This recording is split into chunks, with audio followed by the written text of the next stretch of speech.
Bayangin lo sudah berkeluarga dan punya anak, dan tiba-tiba anak lo ini pulang dari sekolah, kok berkelakuan aneh gitu. Tiba-tiba potong rambut sendiri, tiba-tiba di botol minumnya ada tanah, tiba-tiba kupingnya luka. Ini ada apa, pembulian kah? Ngikutin ritual-ritual aneh kah? Soalnya dia juga sempat menghilang dan pas ditemuin dia kayak teriak-teriak, "Siapa monsternya? Siapa monsternya?" Inilah review gue terhadap film Monster, yang gue yakin sebagian masyarakat Indonesia nggak akan setuju sama film ini.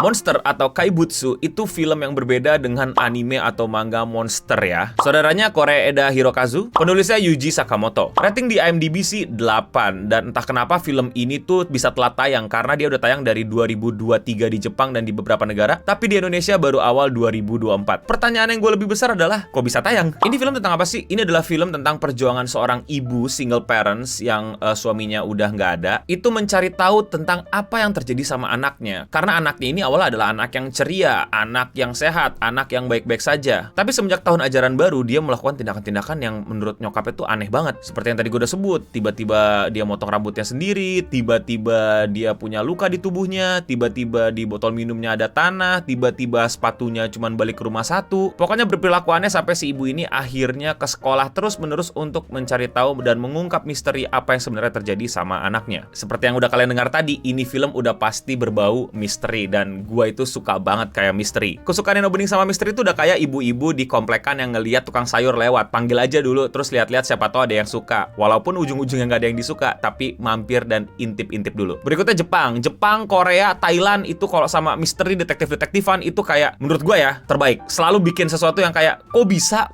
Kok plot twistnya ini? Kok rahasianya begini? Kok lu bisa membuat cerita dan menggiring kita penonton ke cerita lu dengan cara yang seperti ini? Dan yang terakhir, beberapa sosok orang yang gue percaya sama mereka punya selera itu langsung bilang, no, buruan nonton karena bentar lagi mau turun. Dan setelah gue nonton, bagus cuy! Tadi adalah ranah spoiler free. Sekarang gue akan bahas ranah yang sangat-sangat pasti kena spoiler, entah minor, entah mayor. Kalau lu nggak mau ngerusak experience nonton lu, jangan terusin video ini, cukup kasih like, kasih subscribe, terus pergi ke video gue yang lain. Sudah gue peringatkan, sekarang gue masukin ke ranah spoiler karena review gue susah kalau nggak pakai spoiler. Ini film bagus banget karena pertama yang gue suka banget adalah cara mereka mengambil adegan. Banyak banget adegan-adegan di sini yang long shot. Jadi one shot long, panjang gitu, mungkin bisa sampai 3-5 menit tanpa musik, tanpa perpindahan kamera, itu cuman aktor berdialog. Dan gue nggak bosen, dan gue malah penasaran what's going on, apa yang terjadi, mereka mau ngomongin apa, dan tiap dialognya gue jadi fokus mereka itu ngomongin apa. Jadi gue kayak berasa ngikutin mereka dari belakang gitu. Mereka jalan di pinggir jalan, terus gue ngikutin dari belakang, lu ngomongin apa sih gitu loh. Mereka diem, gue juga diem. Mereka nggak nafas, gue juga nggak nafas. Mereka ngedip, gue juga nggak ngedip. Intensitasnya dibangun bukan dari perpindahan-perpindahan kamera yang makin mencekam, melainkan memang dialog antar aktor yang kuat. Script writing-nya juga berarti kuat, ditambah directing-nya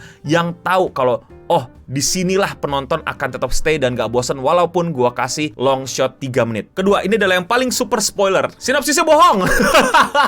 Jadi di awal cerita kita itu dikasih point of view si ibu. Kita pikir ibu ini adalah protagonis ya, adalah pemeran utama, adalah MC-nya yang berjuang untuk ngasih tahu anaknya kenapa dia bisa luka-luka, kenapa dia bisa begini, kenapa dia bisa sakit, apakah benar dia dibully. Kita ngeliat bagaimana perjuangan dia sebagai single parents melawan sistem pendidikan Jepang yang emang juga nggak baik-baik aja, di mana pembulian itu masih kental, di mana mereka masih berusaha melindungi rasa hormat daripada menyelesaikan solusi, lebih baik sopan daripada berkonflik. Pokoknya kita ngeliatin perjuangan single mother yang berusaha untuk ngebuat anaknya ini tuh nggak lagi sedih, sakit, pulang dengan keadaan aneh dan lain-lain. Dia pengen anaknya ceria kembali ketika bersekolah. Tapi ternyata di tengah babak kita dikasih point of view sang guru, yang dimana di babak pertama itu kita lihat perjuangan ibu ini tuh terpojok pada guru ini ternyata suka ngebully si anak. Jadi cerita ibu-ibu ini berjalan ya, ada banyak point of view yang cuma dari ibu-ibu ini tahu kan. Nah, ketika kita pindah ke point of view si guru ini, kita jadi kayak ngelengkapin puzzle.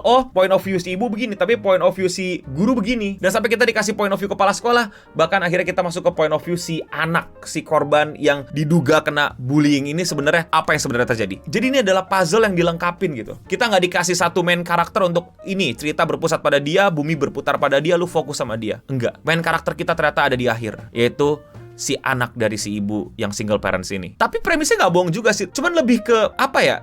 nyebelin gitu. Kita pikir kita akan ngikutin perjuangan ibunya gitu, yang single parents, yang kerjanya juga pas-pasan, rumahnya sederhana sekali, hidupnya juga ribet, dimana juga mesti kerja, dimana juga mesti ngurus anak, nggak punya suami, anaknya lagi badung-badungnya, anaknya lagi susah-susahnya. Dan si ibu ini tuh bener-bener kayak sayang anak banget. Jadi mau anaknya ngapain, mau anaknya sekurang ajar apaan, lu tau gak, anaknya itu pernah aneh banget. Jadi kayak tiba-tiba dia ngejatoin dirinya di mobil lagi jalan gitu, kayak what the fuck man. Terus ibunya malah kayak udah aja kita ke rumah sakit gitu. Lu kalau kayak gitu ya sama mama Indonesia ya, lu kagak bakal pernah dikasih naik mobil lagi, lu kagak bakal pernah dikasih beliin sepeda, lu kagak bakal dapat PS lu sama kaset PS lu gak bakal pernah dibeliin apapun seumur hidup lu, karena lu nyusahin. Ngapain tiba-tiba mobil jalan lu buka kunci terus lu glinding gitu, nyelakain diri. Tapi di sini ibunya tuh sangat-sangat tidak toksik ke anaknya gitu, malah jatuhnya jadi super positif, bahkan jadi bermasalah gitu kadang-kadang. Pokoknya anak yang bener, pokoknya anaknya pasti nggak salah, pokoknya anaknya pasti korban. Dan nyantai gitu habis kecelakaan, mobilnya disita sama polisi gitu, nyantai aja. Ya nggak apa-apa, nanti mobilnya mama ambil, kalau nggak dikasih ambil mama ngamuk gitu kayak.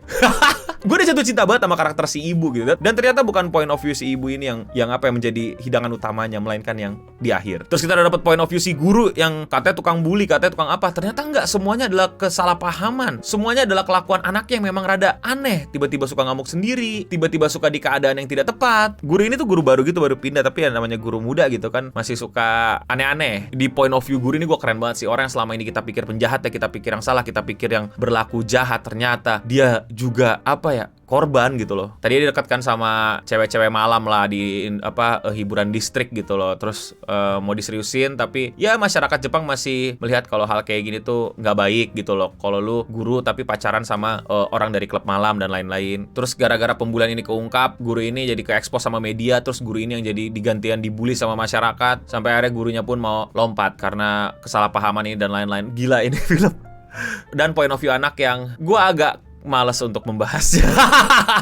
What's good is tadi cara penceritaan, tadi cara penggambaran, tadi bagaimana mereka mendesain sebuah sistem puzzle yang dimana satu cerita yang dilengkapin gitu, apa yang sebenarnya terjadi, kayak film detektif gitu loh. Tapi ini lebih kepada keseharian gitu, nggak pembunuhan lebay yang kayak gimana. Iya, dan gue pikir tadi akan ada alien atau apa gitu, karena anaknya berlaku aneh gitu, kayak siapa monsternya. Gue pikir anaknya skizo, gue pikir anaknya kesurupan setan, gue pikir cult gitu loh, masuk ke aliran sesat, karena Jepang juga identik dengan aliran-aliran yang cult aneh-aneh gitu. Ternyata ini semua hanyalah slice of life yang bertema besar pada kesalahpahaman dan ya kondisi masyarakat Jepang pada saat itu mungkin. Dan yang paling bagusnya adalah lu tahu bahwa di film ini nggak ada penjahatnya. There's no one blame gitu, kayak lu mau nyalahin siapa gitu. Itu yang bikin tersentuh gue gitu, kayak ya udah kalau kayak gini lu mau nyalahin siapa? Banyak korbannya tapi siapa penjahatnya? Siapa pelaku utama? Gak ada. Dan lu bakal empati, simpati ke berbagai macam sudut pandang ini, karena pas diliatin gak ada yang salah. Dan bukan masalah juga, tapi jadi masalah. It's a very very beautiful storytelling. Sangat-sangat bagus buat gue. Walaupun gue gak setuju sama mungkin pesan yang ingin disampaikan, tapi the storytelling it's really really wonderful. Ada satu simbolis yang menurut gue tuh sangat-sangat luar biasa, yang dimana si anak ini kan temenan kan akhirnya sama si itu gitu loh. Dan bahkan lebih. Gue di bioskop ketawa sih pas ada itu. Yang lainnya kayak apaan gitu. Gue malah ketawa. Maksudnya ketawa yang kayak gue pikir plot twistnya selesai tapi belum selesai gitu. Yang dimana mereka berusaha untuk main lebih jauh, tapi ternyata ada pagar gitu di rel yang dimana mereka nggak bisa pergi lebih dari sekedar itu. Jadi mereka terperangkap di Gunung Tinggi Suci, tempat hukuman. Dan tiba-tiba di ending setelah longsor, mereka keluar dari persembunyian mereka. Terus mereka bilang, sebenarnya tidak terjadi apa-apa, iya gitu. Apakah benar dunia sudah reset seperti yang mereka suka obrolin, bahwa dunia nantinya akan reset gitu. Ternyata tidak gitu. Tapi yang beda adalah kok pagarnya kebuka. Waduh, ya berarti udah mati pak, tuh spoilernya. Mati mereka. Oh my god, ini film bagus banget sih, dan seru, dan menurut gue keren banget untuk didiskusikan. Buat kalian yang belum nonton, gue rekomendasiin buat nonton. Gue yakin tiap orang akan punya point of view yang berbeda. Gue yakin tiap orang akan punya kayak, enggak, gue setuju gurunya yang ini, enggak, emaknya yang ini, segala macam. Kalau gue di posisi yang dimana sebenarnya gak ada penjahatnya dan gak ada yang salah, gue gak tahu juga siapa yang mesti disalahin, dan gue juga bingung masalahnya di mana. Tapi kalau menurut kalian sendiri yang udah nonton gimana? Komen di bawah. Buat yang belum nonton, nonton lah. Kalau kalian suka gue nge-review film kayak gini, jangan lupa support gue dengan klik tombol subscribe. Dan kalau kalian mau mendukung gue lebih dari sekedar itu, kalian bisa klik tombol join atau gabung, sehingga kalian bisa join membership dan nanti bisa mendapatkan banyak perks. Salah satunya adalah join private Discord gue. Jakarta hujan panas, gue cukup khawatir karena tinggal beberapa minggu lagi gue ke Jepang. Menurut kalian di Jepang kayaknya gue mesti tetap syuting juga nggak di hotelnya gitu, untuk ketika gue nemuin hal-hal yang ada seru-seru di internet, atau nggak usah bang, kita tunggu lu balik aja bang setelah sebulan? Komen di bawah. Demikian Radio Singham kali ini mereview film Monster. Buruan kalian tonton, dan gue Eno Bening pamit undur diri. Untuk kita semua, stay clean and sound.